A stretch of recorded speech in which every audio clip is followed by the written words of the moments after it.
Bonjour, chers apprenants de la langue française, je suis Kevin, votre prof de français préféré. Et aujourd'hui, je vous emmène à Basic Fit pour une séance de sport durant laquelle je vais vous enseigner le vocabulaire nécessaire pour que vous puissiez vous faire comprendre et communiquer à la salle de sport. Alors suivez-moi.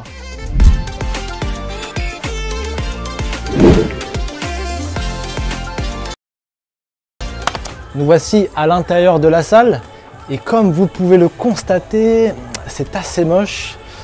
C'est parce que la peinture orange est l'une des moins chères du marché et par conséquent, ils ont décidé de peindre les murs de cette couleur. Je tenais à m'excuser pour ça. Trêve de plaisanterie, commençons la séance.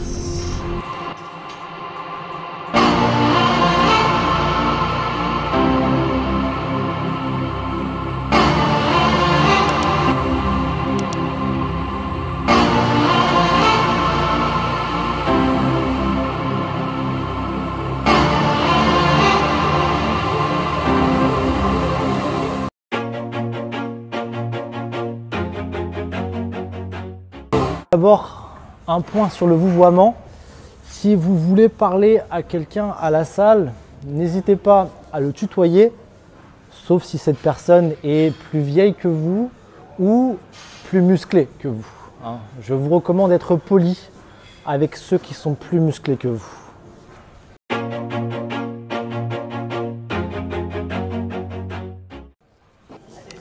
Je vais commencer ma séance par du développé couché incliné, exercice indispensable pour prendre des pecs, et je vais sans plus attendre charger ma barre.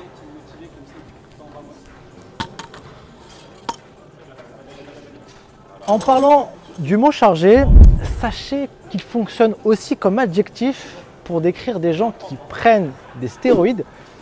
J'ai moi-même souvent été décrit comme étant chargé. Alors selon vous, devrais-je être flatté ou offensé qu'on pense que je sois chargé? Je vous laisse répondre en commentaire.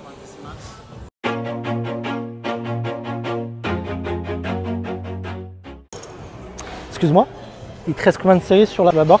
Il reste 4 séries. Dans le cas où la personne a encore plusieurs séries à faire et que vous souhaitez utiliser le banc en même temps qu'elle, utilisez soit le verbe tourner ou alterner. Par exemple, est-ce qu'on peut tourner ou est-ce qu'on peut alterner? Il reste 4 séries. Ça te dérange si on tourne? Pas de problème. Okay.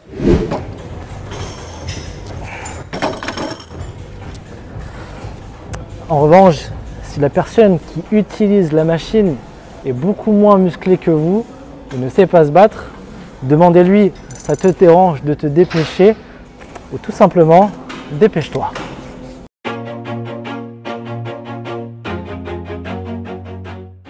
Si vous êtes seul à la salle et que vous n'avez personne pour vous aider, il existe deux verbes pour demander de l'aide, le verbe assurer et le verbe assister.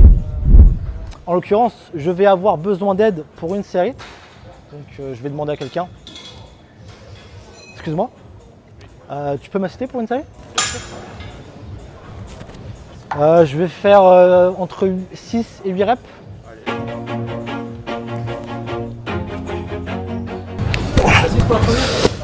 Non, pas besoin.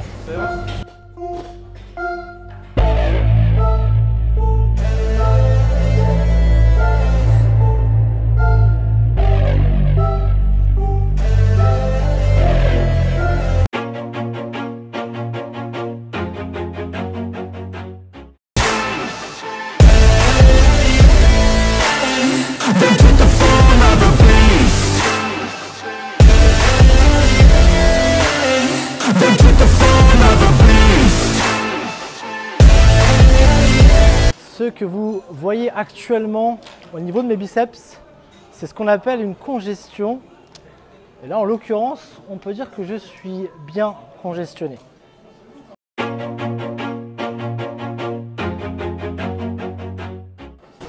La séance touche à sa fin. Le lendemain, voire le surlendemain, si vous vous êtes bien entraîné, vous risquez d'avoir des courbatures. Par exemple, j'ai encore des courbatures aux jambes de ma séance d'hier.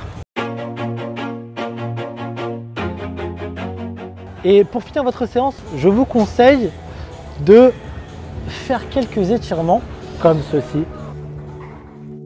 Avant qu'on se quitte, comment appelle-t-on quelqu'un qui est flexible in French? Flexible? Non. Souple. I hope this video has been helpful and will give you the confidence to start chatting at the gym. Because it's not just about working out, it's a place where you can make friends. So go on, start conversations, and who knows, you might find yourself with more than just a gym party. Maybe you'll find a French-speaking partner. Voilà, merci d'avoir regardé, je vous souhaite une excellente journée et à bientôt.